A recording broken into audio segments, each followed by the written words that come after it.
Hello, ladies and gentlemen, and welcome to the show. This is a YouTube channel that I just created. I've watched YouTube ever since it's come out, and I'm finally getting around to a point to where I can create my own.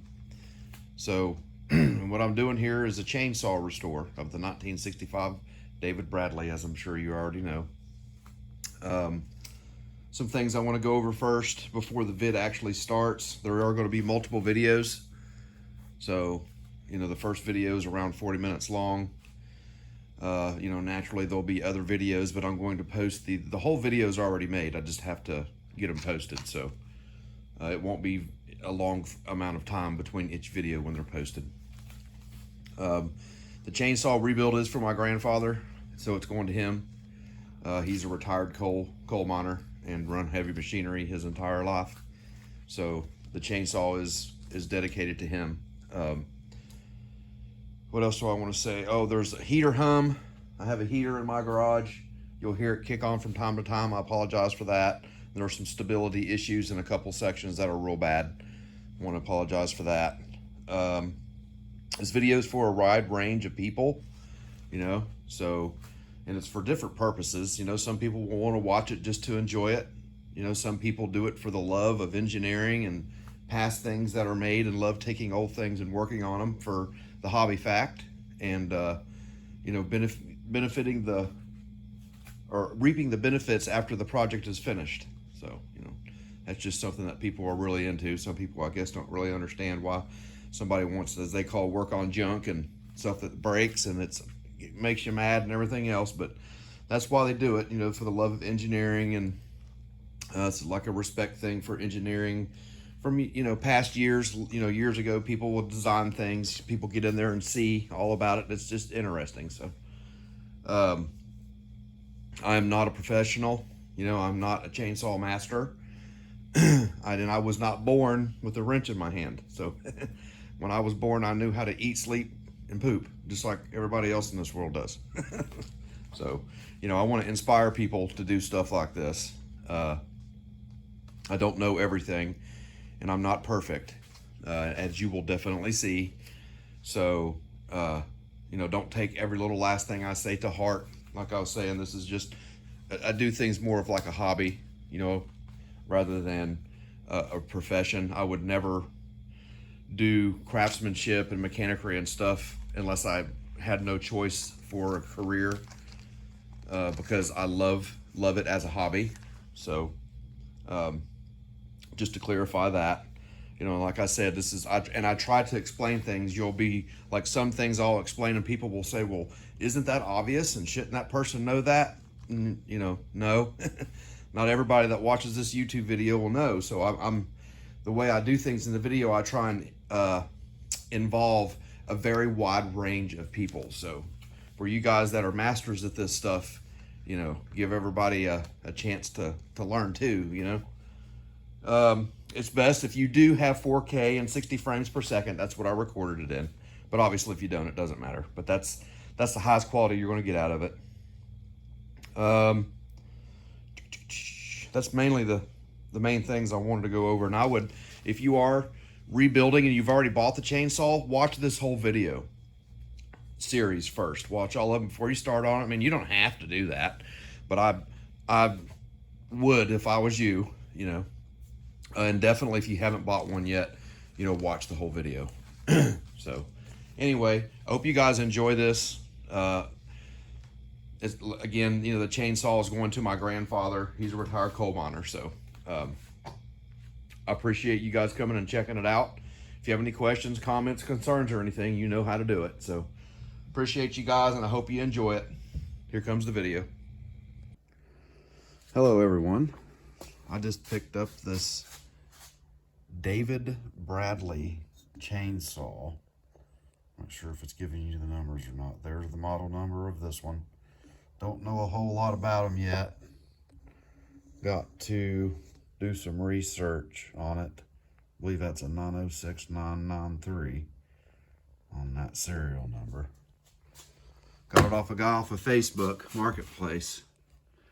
And I just been recently researching stuff on the marketplace, and I'm really big into chainsaws. This thing is complete except for these two caps. Got to do a little bit of work here where the oil chain, you know, the oiler for the bar container holder thing or happener is I have to do a little persuasion to that, but I'll get to that eventually. Anyway, this thing is really cool. It's from like the 40s and 50s era. There are different models of these things. I'm gonna do a restoration. I'm sure it's not gonna be as good as some of the real big dogs do, but I'm going to make sure all the mechanical stuff, the engine and rings and pistons and all the bearings and things like that are up to par. First things first, check out how that bar is on that. See how it gets, you know, it's so wide down here, and as it comes up through here, it gets bigger. Yeah. I'm assuming it does that for, you know, a bigger cut area up here when you're in the log or whatnot. First thing I want to do is take the bar off so I have some room to work. Just these two bolts here. Take the dog off, which is why that's called a dog. I don't know why those are called dogs. Maybe because it guides and it just gets in there and kind of protects at the same time, kind of like a person's dog would do, maybe. I don't know. I'm gonna take the dog off, and then there's some kind of like spacer-like thing back here that comes off, and then the bar comes off. I'm gonna find out some more information on this baby and go from there. That way I'll know what I'm talking about. All right, everyone. I've been doing some research on this bad boy. I do believe this is a 1965 model. It's when you search, if you put in Craftsman, it helps. Where it was sold through Sears back in the day.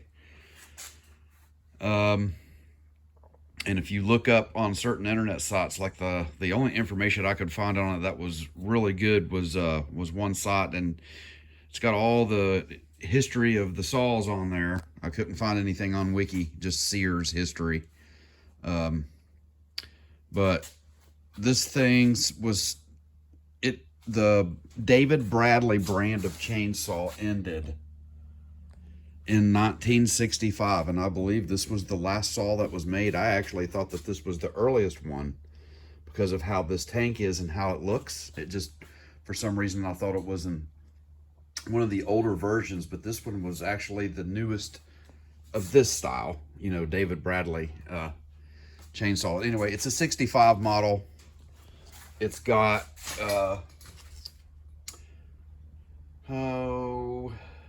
they call it a HC, or no, I'm sorry, that's the carburetor, an AH-47 motor, 77 cc, 4.7 cubic inch, around 4 horsepower, 2-inch bore, piston bore.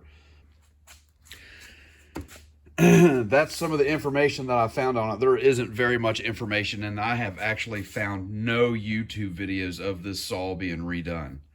So I do believe that I'm the first person to put this up on YouTube as far as a rebuild goes. So I got the bar off of it. I know the engine turns, but what I want to do is, I already loosened the plug. It actually come out easy, and the plug actually don't look bad. Get this thing to focus. I mean, for something that's been sitting that long, I mean, I guess you could possibly maybe, you know, it looks like it's been burning water a little bit. I don't know. Give me your, of course the lighting looks different, but if you look at it out of the light, it actually doesn't look bad. I mean, for what it is. I don't know how well we get to see down in there. Well, at least we know there's not a hole on top of the piston. But what I want to do, put some of this good stuff here, and just spray a little in there. I'm going to let that sit for a little bit, and then I'm going to go and pull that pull string, try and work that in real good down in that motor. And I'm going to think on it here for a second. Be back in a flash. Okay, so I let it sit for a little bit, and I was cranking on it, trying to get the rings and everything to come back alive as much as I could. And then I put the plug in it and pulled on it some, and it seems like it's got really, really good compression. But what I'm going to do now is I want to look at the piston and the cylinder wall. So I do believe this is the exhaust. Actually, I know it is. You can see the WD-40 coming out of there. So I'm going to remove this. Looks like it's well, it's a new kind of, got some thick, almost like it's a flathead in two different ways. I don't know if a Phillips will do that or not. That's definitely an older screw. I'm going to see if it'll come off there fairly easy. If not, I'll have to lube her up. I'll get back with you as soon as I get that off. Okay, I got that off of there. Those are definitely some different screws. Check that out. Some 1965 stuff for you there, people. Definitely different. They were on there. It was almost like that. When they assembled these things, it's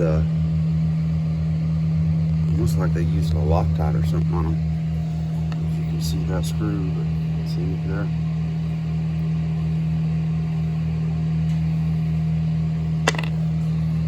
It could have been rebuilt, but I don't think this looks like it's got the original color and stuff on it. Anyway, that piston looks grand. You can see that or not, that's the side of the piston in there. If there was any imperfection in here, this, I do believe that light would show you. So that means I'm going to put that exhaust back on, and I'm going to throw some fuel down in there. Now I'm going to see if it'll fire. Be right back with you. Okay, got our exhaust back on there. I put a little bit of fuel down in there and cranked it over. The plug out of it. This plug might be bad. I'm not even 100% sure if it's the correct one for it. It's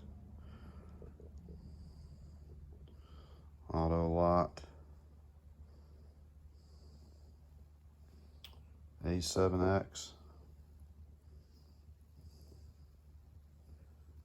Yep. But I'm gonna throw it in here after we put fuel in, of course. See if this baby will fire.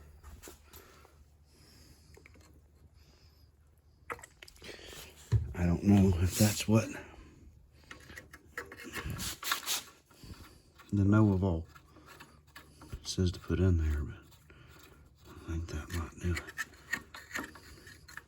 Yeah, we'll put a little torque on that. Make sure we're going forward. Oh gosh! Oh Lord, is it going to work? If it's in time. Everything's mechanically sound in there. And the magnetos are working. Hit me. Let's see. Let's try it out. If I can do this one-handed or not. It's not looking very good. I'm gonna try it like this, I guess. This side. Let's try that. Definitely gonna have to redo that.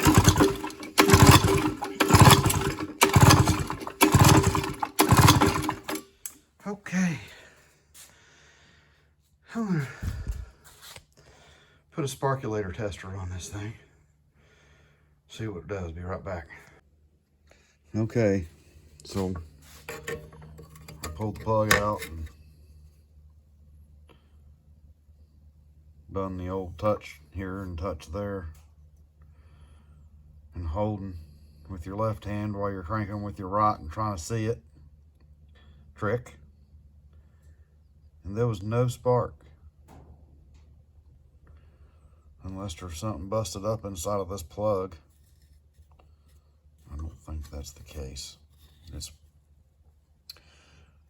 gonna have to get inside of her to the magneto and the points, and hopefully it's not out of time. Most likely it is not out of time. But anyway, this was a little gummy. Got a good return. It's just not extracted very well. Got to get on there to get it to flip out in there. So I'm going to take this off and squirt around on it. See if we can't fix that. Be right back with you. Oh, just these bolts here. Screws, whatnot. One here, and there's one here. And then these can stay. This will come right off. Be right back with you. Okay, so taking this off, this bar in the way here to this screw, you can see I've done mauled it to this perfectly unsheathed saw, trying to work too fast. So I'm going to take this off. I've got a screw here, big screw. I've got two big old hunk of horse screws there.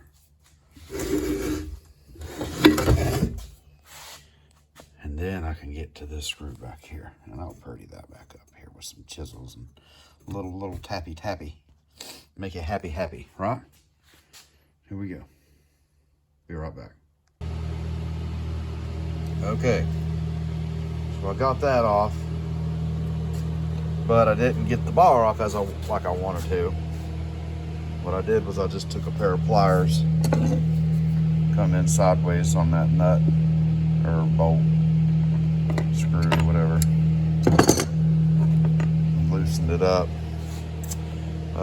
These have got some screws in them that are, which I kind of pointed them out a little bit ago, but those actually screw into the housing of this, like the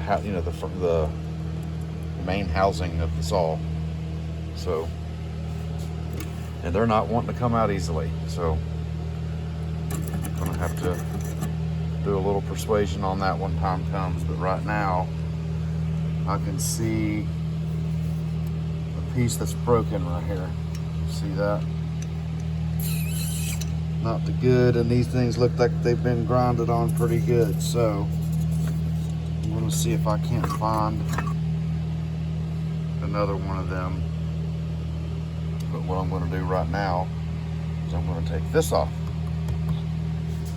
Got a screw here, and one here, and one there. 3 screws for that. Be right back with you. Okay, got them 3 screws out, and I wanted to let you know too, when I took that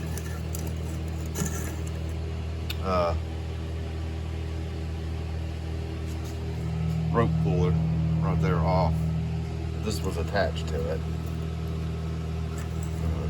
It's got these 1965 specialty nuts on them. Loosen them up, and that'll come on out of your way. So that's kind of similar to those ones you see with those plastic rings on them.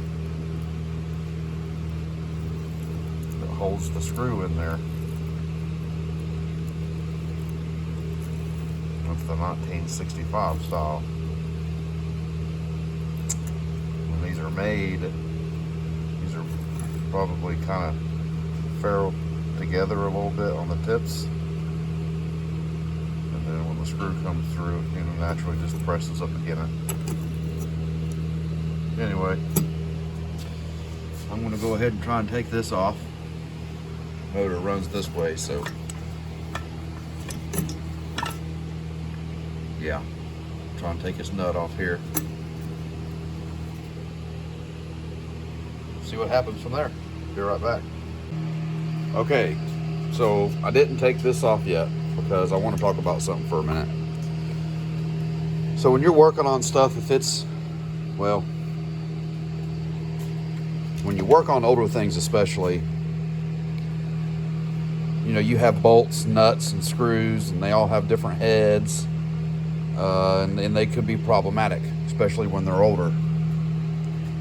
Anybody that's worked on enough stuff understands that, but what I'm getting at is there's a way around all this stuff if you approach it correctly when you first come to it. Naturally, there's going to be certain instances where you can't dodge it, but what I'm talking about is basically fastener extraction. When I say fasteners, that means screws, bolts, clips, anything of the sort, because when you work on stuff, especially this older stuff, it seizes up, it's old, it gets rusty, you break bolts, you strip bolts, you break off bolts in holes, you round nuts off. It's, it's unlimited what you can do, and it can be extremely annoying to getting these things out. So there's usually 4 basic ways that people do this. 1 is heat, 2 is cleaning, 3 is lubrication, 4 is brute force. And usually that's a combination of all that, or only certain ones of those. So, each scenario is different depending on what you got going on, like these right here. These are really rusted bolts.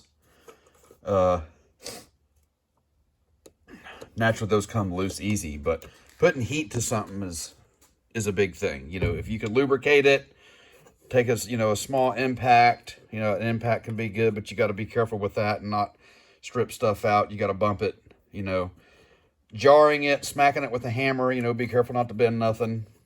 Some people will put chisels on here. There's other ways to do it. I wouldn't use a chisel. You also use, some people use these, one of these bad boys right here, air chisel, take the tip of the screw, jar it inside, kind of breaks everything loose. And that's kind of brute force I was talking about. So, and using all that, each person is going to have their own way of doing it depending on which scenario they come to. Like this one, I'm having a problem with this. It's aluminum, and aluminum tends to, seize and corrode a little bit different than how metal does. So even though there's no rust at all on this bolt anywhere, there's no rust whatsoever, that sucker is locked up tight. So this situation in specific, what I'm going to do is I'm going to add heat right here to the center of this and just hold it there. It'll put the heat all the way up through there, all the way to the end right here. Just when you're heating, you guys be careful of what's around it. This is aluminum.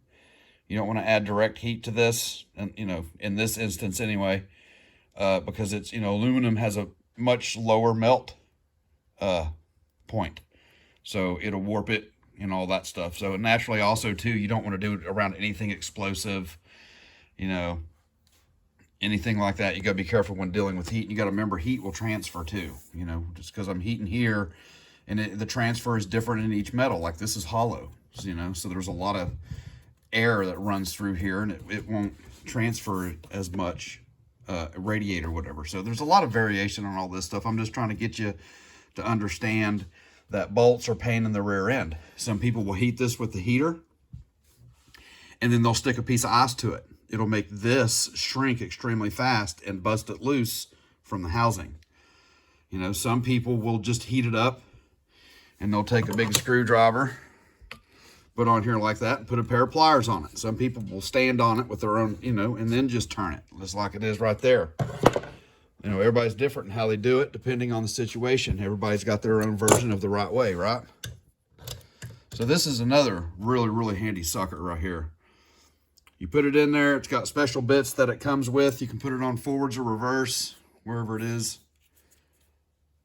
Right there, righty-tighty, lefty-loosey. This is on lefty-loosey.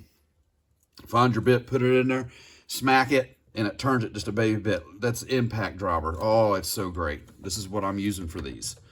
I'll heat it up. You know, I'll clean it as much as I can, heat it up, lube it. You know, a lot of rust bolts, that's a trick to that. If you can get the lube to it, do it that way. Lube ain't gonna get to that too much. This it would. Heat it up, lube it, lube it, lube it. Clean, clean, clean, clean. Heat it up, lube it. Clean, clean, clean, clean. You know, heat it up. Stick some ice. Shave you a piece or however you need it. Stick it to the back. Make the bolt cool faster than the nut and it'll shrink faster. If you do that the first time, sometimes you'll hear it pop. And that means it separates from inside. You know, so there's lots of ways and variation for technique and how to extract fasteners, bolts, nuts, you know, all that stuff. But it's a big thing in mechanics. You know, having the right tool, space, it's a big thing. You know, you get in tight areas, it's a pain. And bolts, and having them not break off on you. That's a lot in working on stuff, you guys. That's why a lot of people, they don't mess with anything old, they just don't. They buy something new, they get a warranty on it. They don't have to fool with it. When the warranty is up, they get something new.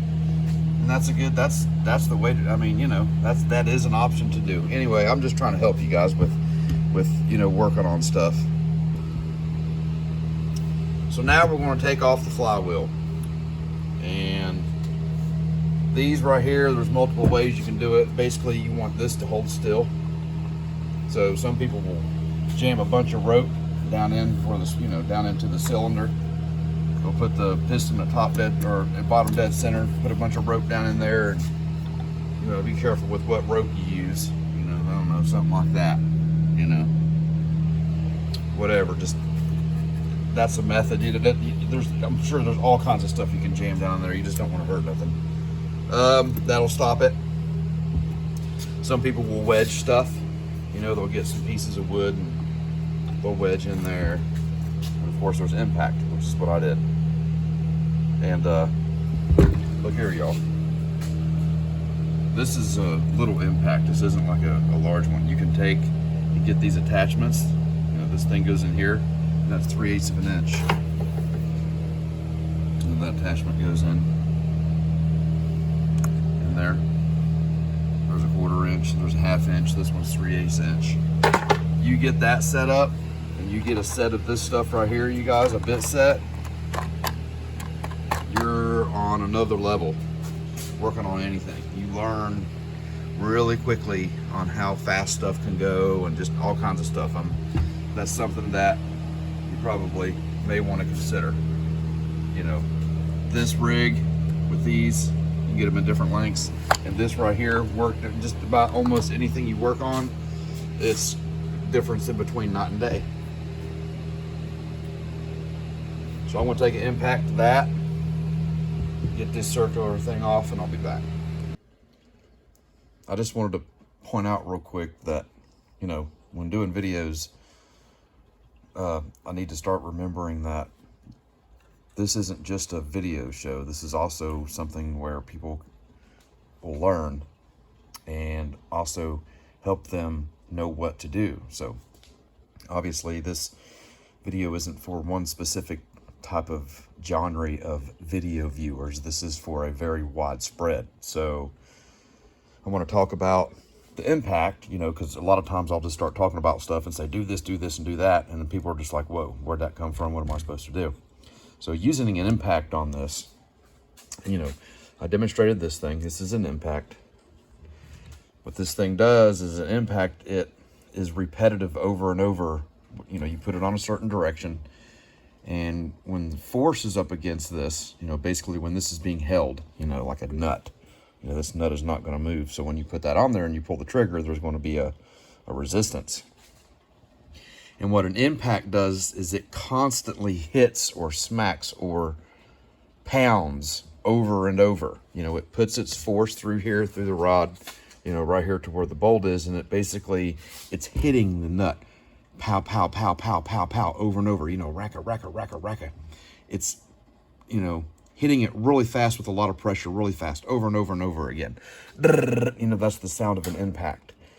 And it does that until the screw starts to loosen, or the impact just isn't strong enough, or it strips or busts something, you know. And the stronger the impact, the more power it has. But just wanted to give that demonstration, you know. Put your impact on here, you'll hear it.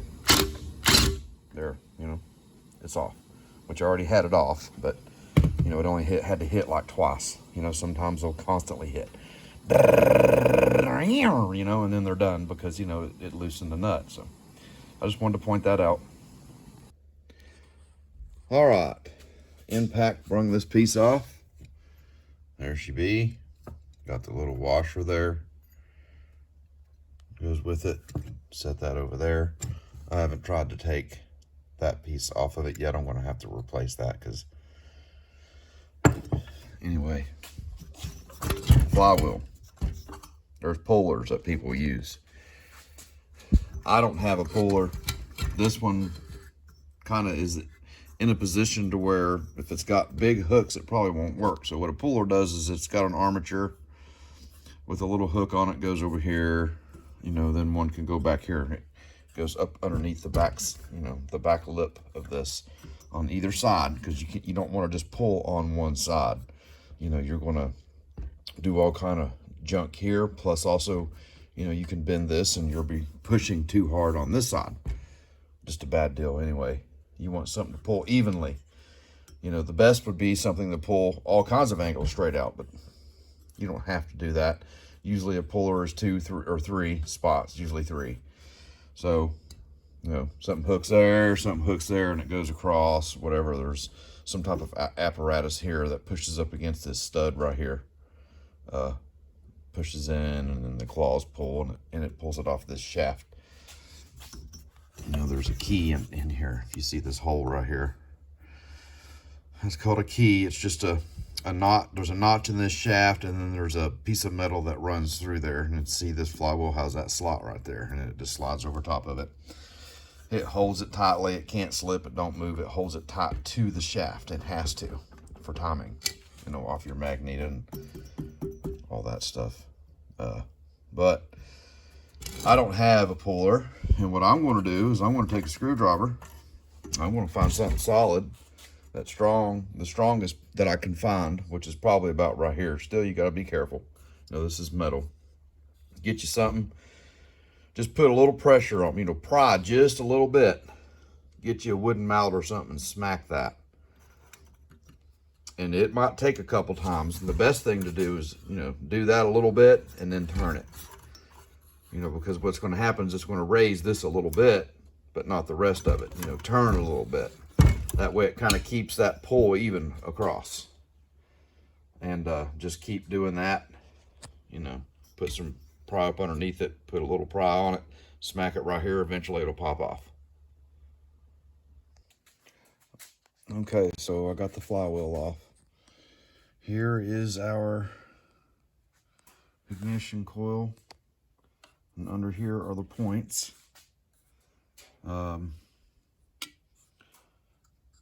Which I know the coil is bad because I've tested it, and there are all kinds of videos online on how to test a coil to find out if it's bad or not. So if you need to find out if yours is bad, the internet is, they're all over the place. You just may want to make sure you kind of find this style of coil, which is, you know, like vintage chainsaw. You know, a lot of these are in lawnmower applications. Kind of give you a visual of what it looks like over here, which when I get it off, I'll go over a little bit more of the information and stuff.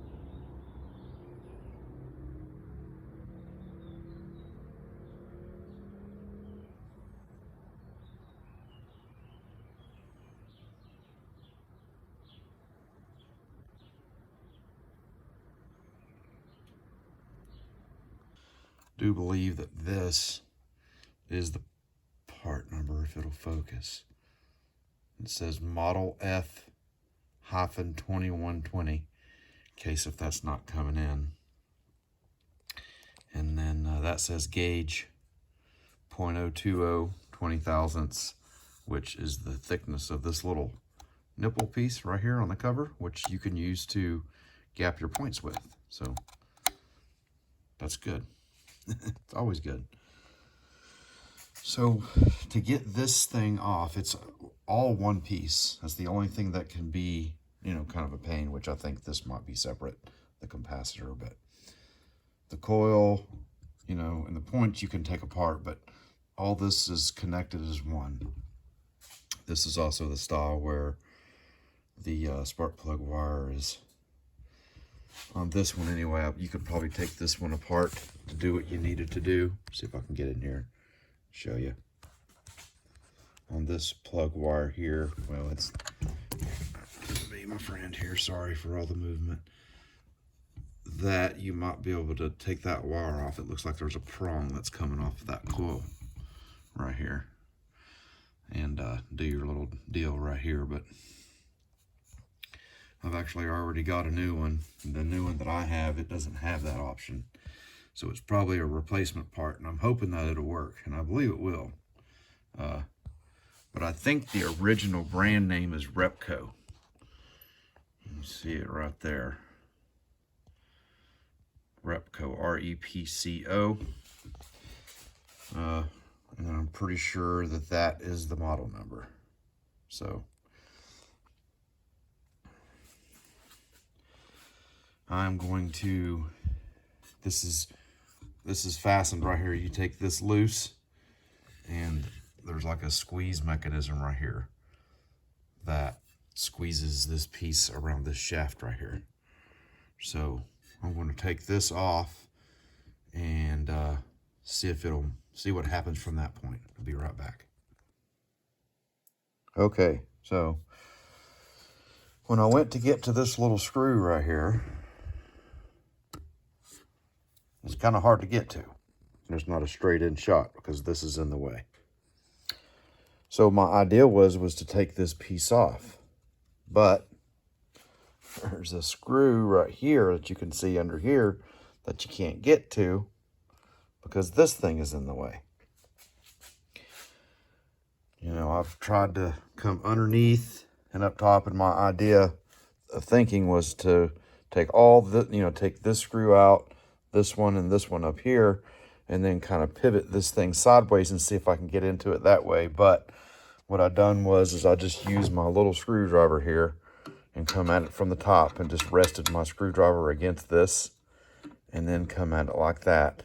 And I just put a lot of pressure on it, and that seemed to work. So I'm going to get this screw removed and see if I can get some play out of it. Be right back. One more thing. So when you put this, you know, I got it loose, you know, it'll turn and it'll come up off there. You know, I just got to unhook the other wires and stuff. There's other wires that are connected to it. Got, you know, the kill switch wire that runs down to the kill switch that you got to take off. And then there are, you know, naturally you've got to get in here and get into the ignition or the spark plug wire, you know, but that's bolts to this right here. But what I'll have to do first is take this housing off here. I can now get to this bolt, this bolt, this bolt, and that bolt, and that should lift up off of there, and I'll be able to loosen this spark plug wire all the way, and all that should come off of there. Flywheel has magnets on it. That's what makes that thing work when that motor spins. See these magnets here? Those are magnets. Those are holding my screwdriver. That's another thing you want to inspect your flywheel. You know, especially you got cracks and stuff in your magnets. That could be another problem. But you know, when this flywheel spins, those magnets pass. You know, this part, and then, you know, somehow or another this right here has something to do with it. You know, the magnets going repeated over and over again.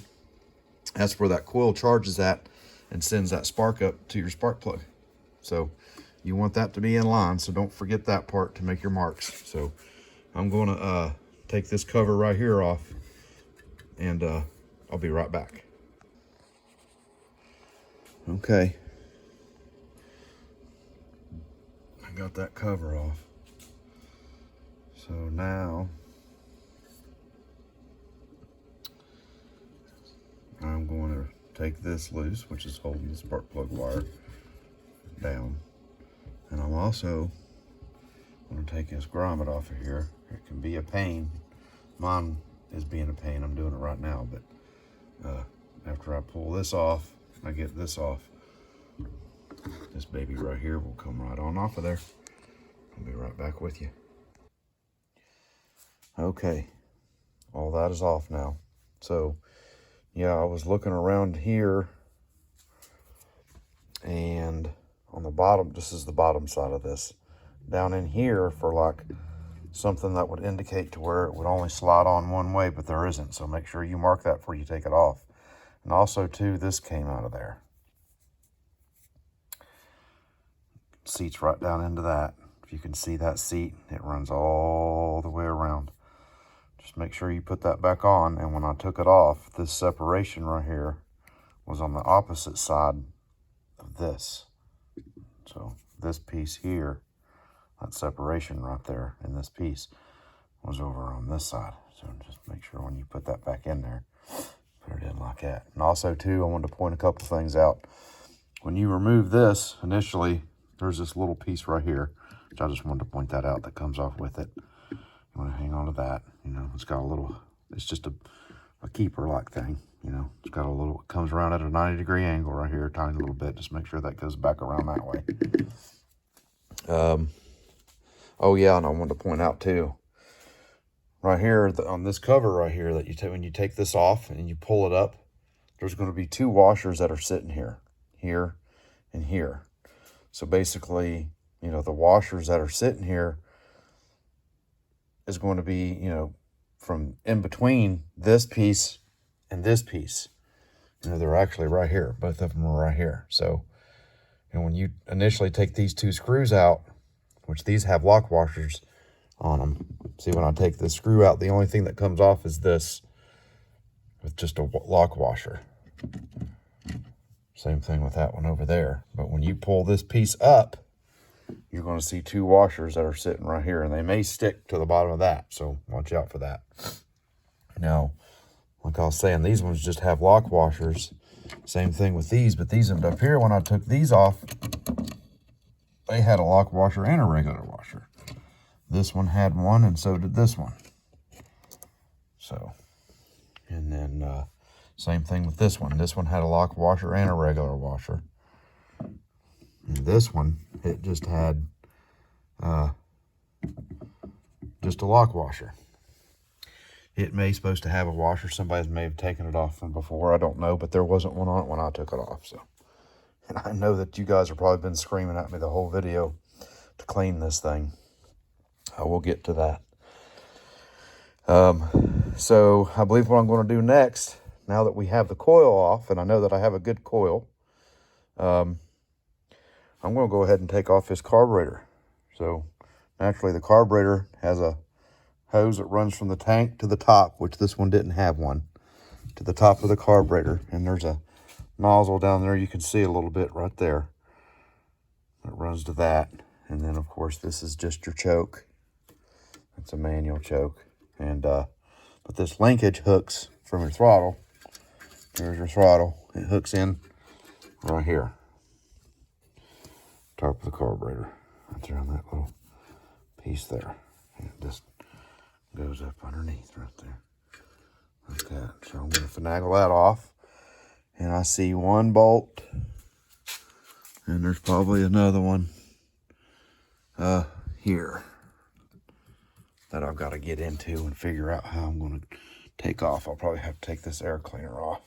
But if there's anything special to it to get to them two bolts, I'll come back to that. Be back with you.